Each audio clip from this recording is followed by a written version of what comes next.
Hello and welcome. My name is Campbell from Autodidactic channel. Thank you for joining me. And today we are going to have a look at Hobart in Tasmania, Australia, and some of the buildings there that look very Tartarian, and we're told that they were all built in a very short time period in the early 1800s to mid 1800s, all by convict labour, unskilled convict labour.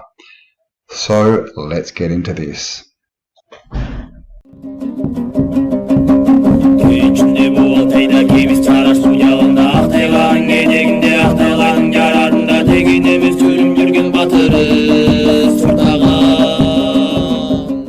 Alright, so here's just a picture. This is actually the Anglesea, the main block at Anglesea Fort in Hobart. And as you can see, it's a huge building. I'm not sure if it's red brick or not, but it's definitely been faced off, I would say, as most of the buildings in Australia are, with limestone to just to sort of hide what's underneath. But we can see we've got these porticos, we've got these little bits, I'm not sure what they're called, but you see them on all these buildings. Of course, some nice poles with flags being put on them. But this building was built in the 1830s by convicts, so we are told. This is the interior of that building, and I just put this in just so you can see how big this room is.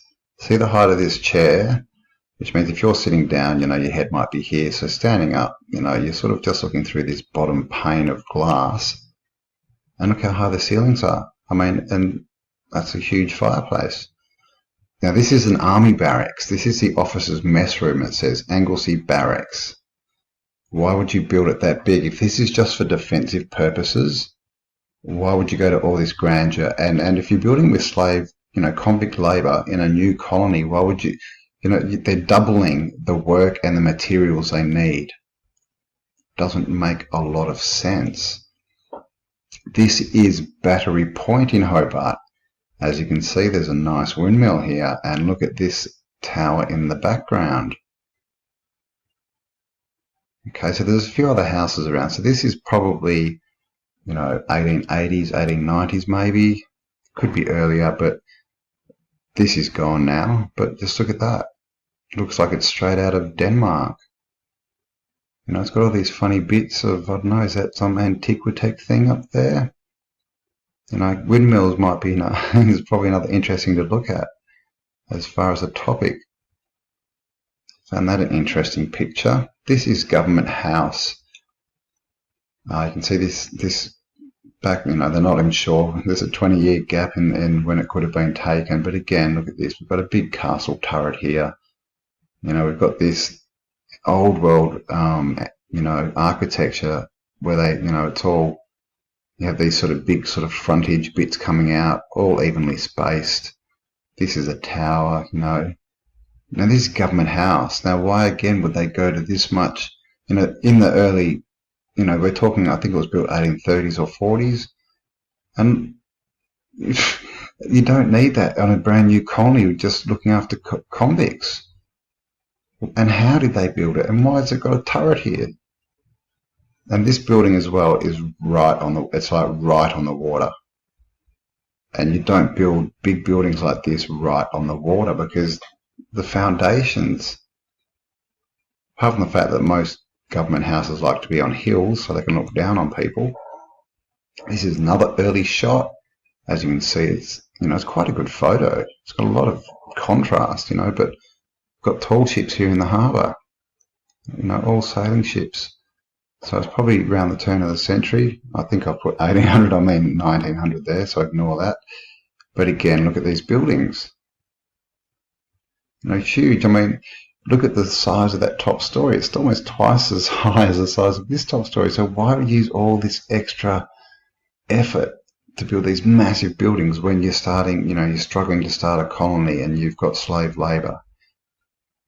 Now again, you can see it looks like it's all been faced with limestone. This one's got the fence around the top that we see. And look down here. Right on the water. And look, that's a 3-story big brick building. Just on this tiny little peninsula that's jutting out. Everything around it has fallen into the water, obviously, but look at it's just a row of these big, massive red brick buildings. Now, how are they building them for starters? But why would you build them there? You know, it's a new colony. It's not like they were struggling for land. Look at it all. There's nothing there. This is all empty. Oh, there's buildings all over here, but so that, you know, is this is half of this in the water? I mean, that's ridiculous. Look at the size of that building. They're just all so close to the water. You know, the foundations for these things would have to be huge. This is a modern day photo, obviously. And you can see these windows go straight into the ground here, or maybe they're doors. But this is what the buildings are. And you can see here, this is red brick. You know, this isn't the limestone stuff that you know, it's apparently used to be. This is a 4-story red brick building that was built by convicts. Look how close this is to the water. Okay, imagine the foundations for a 4-story brick building. That's right on the water there. Built by convicts.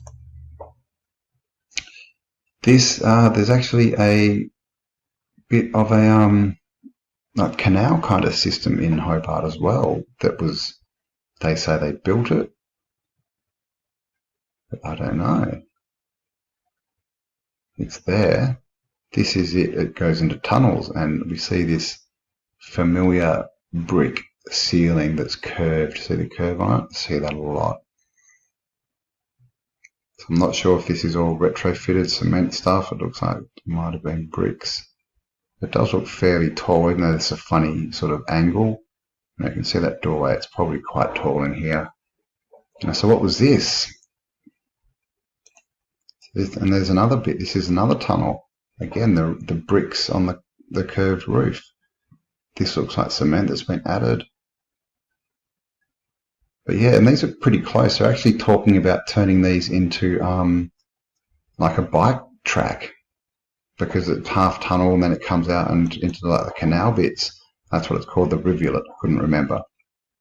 And this is it. A picture back in the circa 1900. You can see it looks like a bit of this wall's broken, and they've got a bit of flooding, but it's just dirt roads, massive buildings here. Arched windows, all red brick. You can see this big spire in the background, right on the water, and just horse and cart. And like this, this looks like it could be a big event. There's not many people there, is there? And look at the buildings straight up the road there. I mean, this is, come on. Now this is Port Arthur, circa 1866. See, we've got boats here in the harbour, and just again, look at this 4-story building right on the water. That's the one that we saw that new photo of. It's right on the water. You know, these are boat sheds. You would expect them to be on the water, but not this. And you can just see there's big, massive brick buildings everywhere. Okay, this obviously an old, I think it's a photo. Pretty old though, but Saltwater River Coal Mine Station, date unknown. But this looks pretty old, right? And you can see these are all brick buildings, but these are ruins. These don't have roofs on them. See that? And you'll see, especially, I think what has happened with a lot of these buildings is they've been re-roofed. That's why in Australia they've all got tin roofs. In other countries they've got, slate or tile, and it just makes them all look that little bit different. But I think that they were so old that most of them were found in a state of, in countries like Australia at least, not so much Europe, but they were just found in a state of disrepair, and the better ones were just refurbished, refinished. And the stone from these was probably pilfered and used in other buildings. I find that very interesting, because that long ago, these buildings shouldn't have been abandoned, and you can see it doesn't look like they're being built. There's a big sort of bit missing here, and this just is all sort of scraggly. Now this is the Willow Court Asylum at Newfolk. And this building, this was built by convicts. Look at the size of it. And this is an asylum, guys, and you can look at asylums in any country in the world, any city, and they're always huge. These were just the big buildings that were used after the reset to house people that were either, found that were just from that area after the reset, and so they didn't know what was going on, or that was some of the people that were shipping in, or the children. And they were housed in these places. Okay, so there's just a few photos for you, and now let's get into the history of Hobart. The history of Hobart. The modern history of the Australian city of Hobart, formerly Hobart Town or Hobarton, in Tasmania dates to its foundation as a British colony in 1804. Prior to British settlement, the area had been occupied for at least 8,000 years, but for possibly as long as 35,000 years by the semi-nomadic Muhanira tribe. Although Hobart Town had initially been established to prevent the French from establishing a colony there, its isolation soon proved to be a useful attribute for a secondary penal colony. The convicts who arrived with Bowen's expedition had been dispatched to assist with the necessary labour in the establishment of the colony. However, it was soon decided that the growing population of convicts in Sydney could be better managed by breaking them up into smaller groups. Some were sent to Norfolk Island and others to Hobart Town. Early in 1804, whilst the settlers were still camped at Risdon Cove, a strike occurred amongst the soldiers who were guarding the convicts, as there were too few to be effective in controlling the increased convict population. An agreement was made that the ratio of soldiers to convicts would be increased, and they returned to duties. While some convicts were kept in jail within Hobart Town, secondary sites such as Sarah Island and Port Arthur were later created to spread the convict labour to more isolated regions, and for the purpose of stricter confinement for repeat offenders. Okay, now, who was building all these buildings then? I'm going to you can see the buildings that were built in the 1800s. These convicts were also jailed in the Hobart jail. But who built this jail? Because this was says in early 1804. Okay, they had a strike in 1804, and an agreement was made that the ratio of soldiers to convicts would be increased, and they returned to duties, while some of the convicts were kept in jail within Hobart Town. Secondary sites such as Sarah Island and Port Arthur were later created to spread the convicts. So that doesn't make a lot of sense. By 1817, an increasing number of female convicts were arriving in Hobart Town, and there was not enough room to keep them in the first Hobart Town jail. Permission was granted in 1821 by New South Wales Governor Lachlan Macquarie for the construction of a separate jail for female convicts. Despite this, construction took nearly 8 years, and it wasn't until December 1828 that the first female convicts began to be transferred to the Cascade Female Factory in the foothills of Mount Wellington. The female factories in Tasmania constituted a system of female convict prisons located in 4 locations across Van Diemen's Land in Hobart, Georgetown, Launceston and Ross. The later factories were constructed in the early 1830s. The opening of penal settlements at Maria Island in 1825 and Port Arthur in 1832 on the Tasman Peninsula, 111 kilometres southeast of Hobart Town, brought more importance to the island's east coast, which resulted in the closing of Sarah Island Penitentiary in 1833. In 1831, the need for better facilities to contain the convicts within Hobart Town was answered by the opening of the Campbell Street Jail with its magnificent penitentiary chapel. An open execution yard and law courts were soon added and remained in use until 1983. So they built a jail with a chapel in it and an execution yard. Wow. Find God, then meet him, hey? The jail features underground passages and solitary confinement cells. Port Arthur was the site of the secondary punishment penitentiary opened in 1830.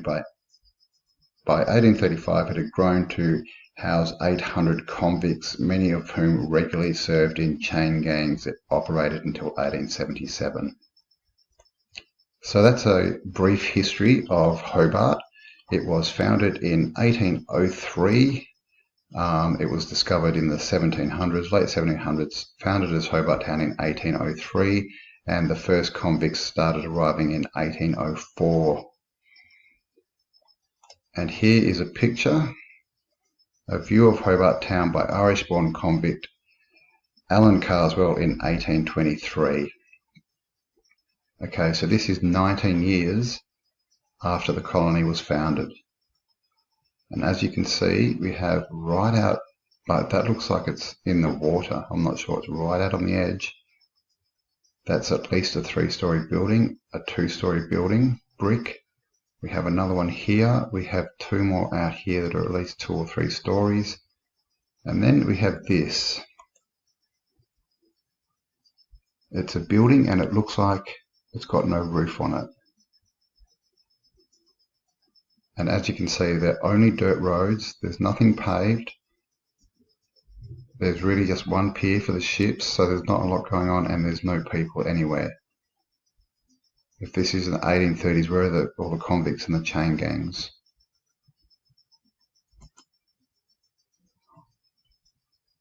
Okay, so that is Hobart Town. Here is another shot. This is Port Arthur.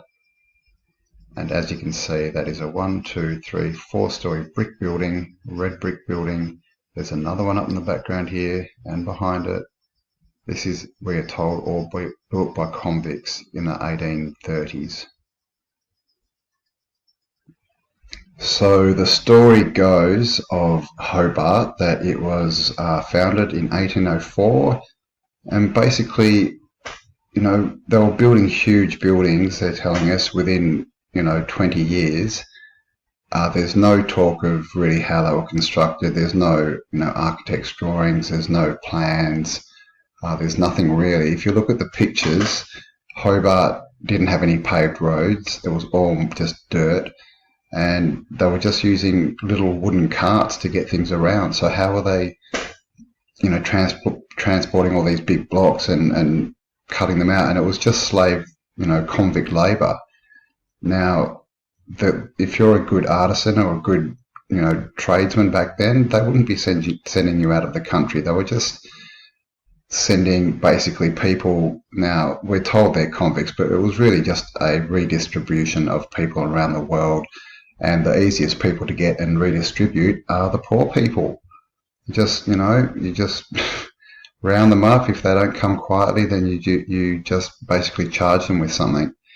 And that's actually how I got here. I'm an Australian. I'm 7th generation white Australian, and my ancestor, the story is that he came over on the Second Fleet in the late 1700s as a convict, and he was sent here because he stole or pilfered a goat and 2 sheep off some land that was owned by a rich person in aristocracy. And he sold that because basically they didn't have any food, the story goes, and he slaughtered them and, sort of gave the meat out to the townsfolk. And for that, he was sent to Australia. He had 12 children. They took him away and sent him off here. So, then what happens is that there's now would have been a mother there with 12 children, and she would have been easy prey as well, and the kids to get them and send them all around the world. And yeah, so that's the story of how I got here, as far as history says. So this is the story of Australia. It was settled by convicts, and they built everything, and there's no plans, there's no maps, there's nothing. And these were unskilled, basically slave labour, but they built all these amazing, amazing architectural buildings, stone, 3, 4 stories high, big brick buildings. I mean, just to build a brick building, a red brick building, a big sort of 2, 3 story one, it's a lot of labour, and it has to be done accurately, or else it just will not be structurally sound. So the story doesn't really add up. And of course, with all these stories of the new lands, and with everything, it all comes down to war, doesn't it? It all comes down to war, because they're trying to teach us that we the people are these aggressive, violent, warring people, when not. We don't start the wars. We don't do all this stuff. People are unfortunately dragged into them just through propaganda and programming, and they think they're doing the right thing, but obviously going around killing everyone is not the right thing. And this is not a human trait. This is something that has been introduced to our society. Okay, so the Hobart Coastal Defences. The Hobart Coastal Defences are a network of now defunct coastal batteries. Interesting word, that one. Some of which are interlinked with tunnels that were designed and built by the British colonial authorities in the 19th century to protect the city of Hobart, Tasmania from any attack by warships. The Hobart Coastal Defences are a network of now defunct coastal batteries, some of which are interlinked with tunnels that were designed and built by the British colonial authorities in the 19th century to protect the city of Hobart, Tasmania from attack by enemy warships. During the 19th century, the port of Hobart Town was a vital resupply stop for international shipping and trade, and therefore a major freight hub of the British Empire. As such, it was considered vital that the colony be protected in all. Between 1804 and 1942, there were 12 permanent defensive positions constructed in the Hobart region.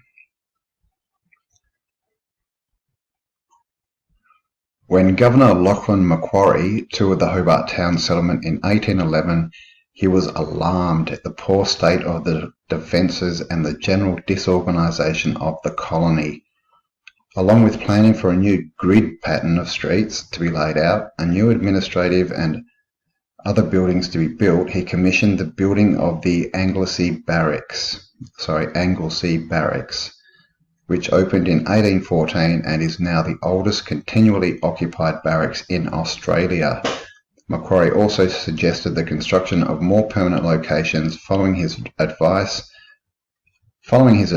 a new location comprising an area of 8 acres was selected at the eastern end of Battery Point on the southern side of Sullivan's Cove, and construction began on what was to become the first of a series of new defensive installations. Okay, so again, it's always about war and forts and defensive positions. So there was the Mulgrave Battery. By 1818, the new battery had been completed. Okay, so this is 16 years after Hobart was founded, by basically as a convict colony. Okay, this is a picture of it. That's it. A hole with 3 cannons in it. Prince of Wales Battery at Albert Park. Again, it was just this is in 1869. People sitting up there. It looks like there's a cannon up there. So they're building all these what they call are batteries. This one was 1842, and they're basically putting cannons on them, which is what a battery is.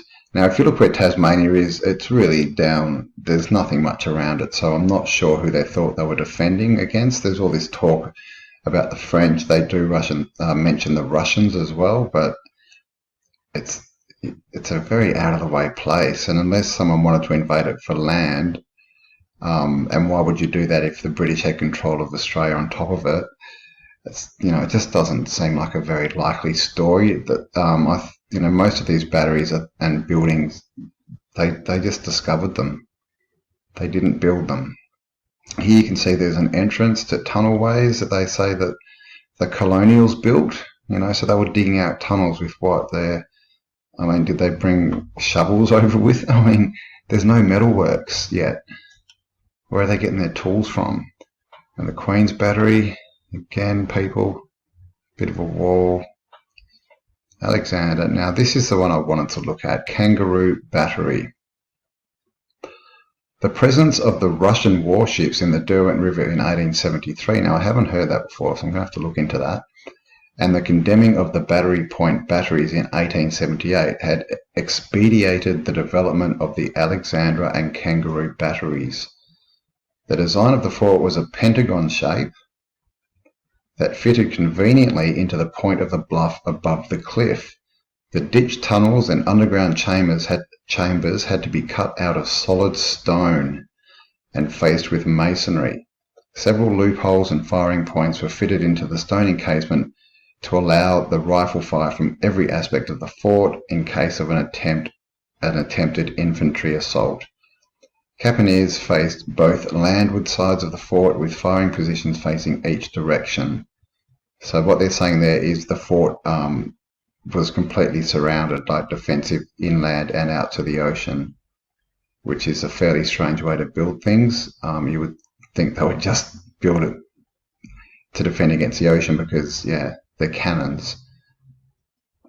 The reason that it's got walls on all sides is this is a fort they found. I'll show you later this is actually a star fort. Construction of the Kangaroo Battery was begun when excavations began to be dug in September 1880, according to the plans of Colonel Peter Scratchley, and a royal engineer who had been placed in charge of overseeing construction of defences for all of the Australian colonies. So this is Peter Scratchley. So 1835 to 1885 was specially commissioned for the Great Britain in New Guinea, 1884 to 85, and Defence Advisor for Australia. So again, they don't give us a lot on this guy. It just says he was born in Paris, blah, blah, blah. Among his achievements in Australia were the founding of the Corps of Engineers, the fort at Bear Island in New South Wales, Fort Scratchley, Fort Linton, Fort Glanville, Fort Queenscliff. We got that one in Victoria. Nice big red building. So basically, they're saying he's built. These are all in different states of Australia, and he's gone around and built all these forts. And he hasn't. He's gone and found these forts. Is what he's because as you can see, there's no plans. There's nothing on it. It doesn't say how it was built. You know, it doesn't say anything. It just says in May 1883, Practic Colony was placed in charge of the construction. Blah blah blah. Completing the following year with the arrival of two massive 14-ton, 8-inch, 203mm cannons. So this is the story. It was built in a year.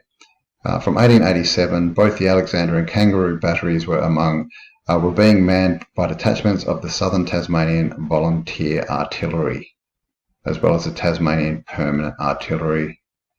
In 1901, Tasmania joined the Federation of Australia, joined the Commonwealth. Kangaroo Fort remained operational until the 1920s, but never fired a shot in anger. In 1925, all the guns were buried as obsolete, and in 1930 the Clarence City Council took over the site for use as a public park.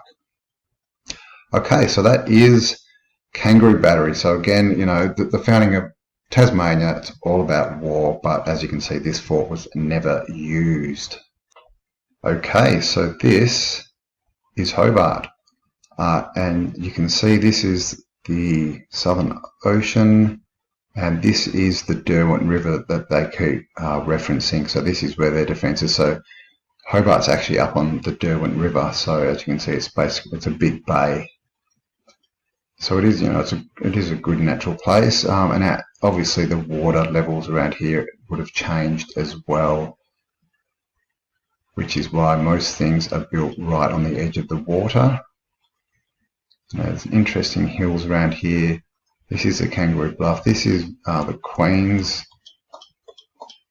Fort, one of the forts that was built down in here. As you can see, there's nice circles around, bit of geometry, and there's this really big, interesting hill next to it.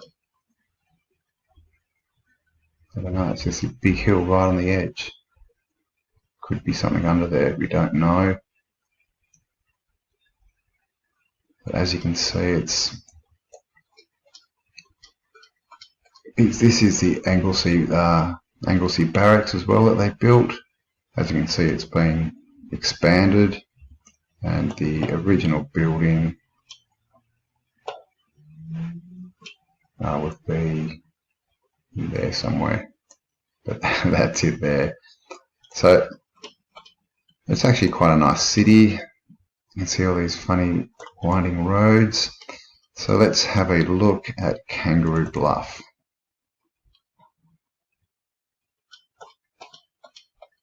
And you can probably see straight away that shape. Let's see if I can get rid of some of these.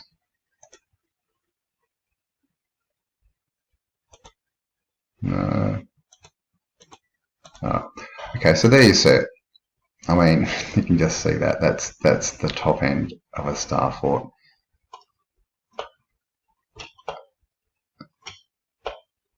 Now, most of this seems to have been buried.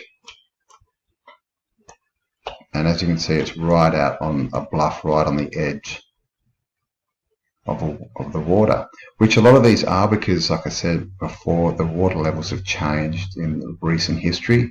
Now this one you can almost see the full, a full sort of star there. You can see in the middle, this is the pentagon they mentioned. They're always built around pentagons or, hexagons, octagons. And then we can see the outer walls here. Now there's obviously been some retrofitting. As you can see, there's cannons being put in here. But we have the double walls, an outer wall there, down here. And then it just sort of, there could have been more that's fallen off into the ocean there. And then there's not much you can see out here. This is all been built over. This is all basically like army, military housing and things like that. But you can still see these interesting angles in the ground. But I mean, there it is. That's the top of it. And like I said, obviously this thing has been covered. You can see that there's a big slope there. So let's go and take a closer look. And the footage that we're going to see has actually been sent to me by Cameron Maxwell. Thank you, Cameron. Cameron actually contacted me through Facebook after I showed this star fort on my Star Forts in Australia video, and he very kindly went down there and got some footage for us, guys. He had a look around, got some footage. Basically, he said that there's tunnels under this. They're all locked up. He shows bits of those in and he walks around. You can see, yeah. So he'll sort of tell you what he sees as well. So thanks again, Cameron, and let's have a look.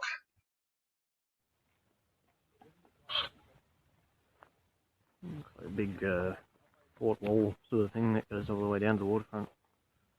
Check that out. Right. Oh dear. I'm trying to get, right. Yeah, that's a fucking big sloping hill back up, and then all the way down in here. It's where the cannons were based, supposedly.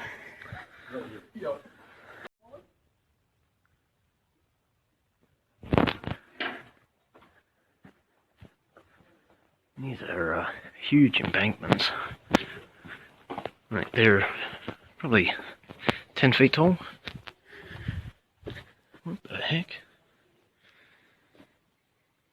Wonder if it's open.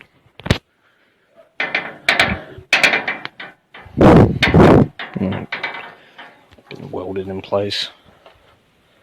Bugger. I don't know how far back that goes, or if you can even... I can't see anything around the corner. So a lot of hills of dirt. It's all mounded, and like the actual settlement itself, like the walls are obviously excavated, but the whole park area is actually on top of a hill, on top of the point. But, look at the giant cannons. It goes all the way under, around.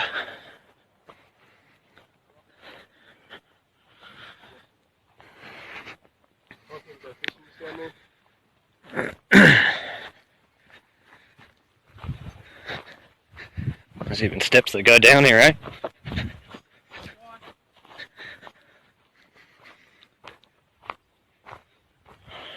Don't really know where that goes, but massive.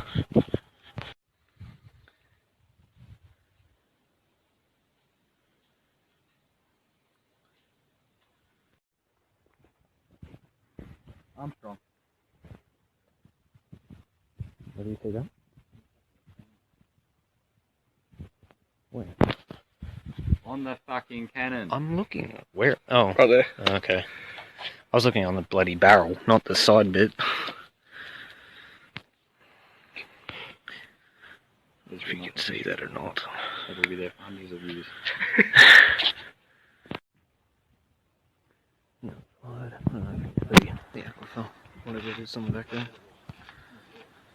Just goes all the way down. Sinks, I mean, you can see the bricks are very far down into the soil.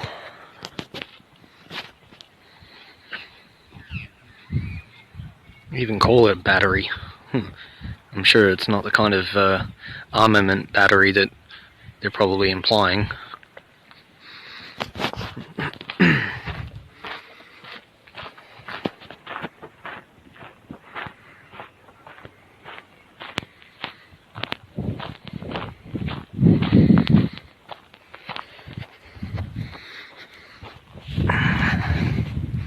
Oh wow.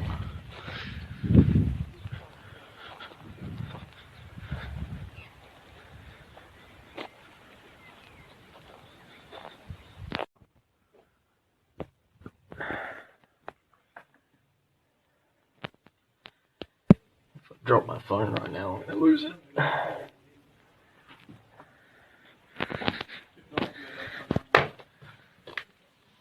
See what else back there.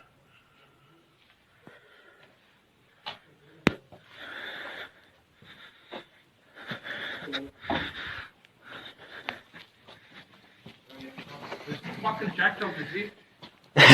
Ants. What's that?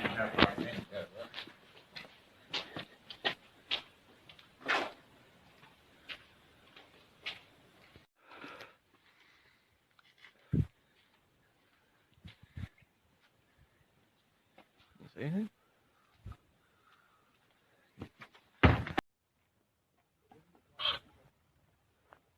Looks like a big fort wall sort of thing that goes all the way down to the waterfront. Check that out.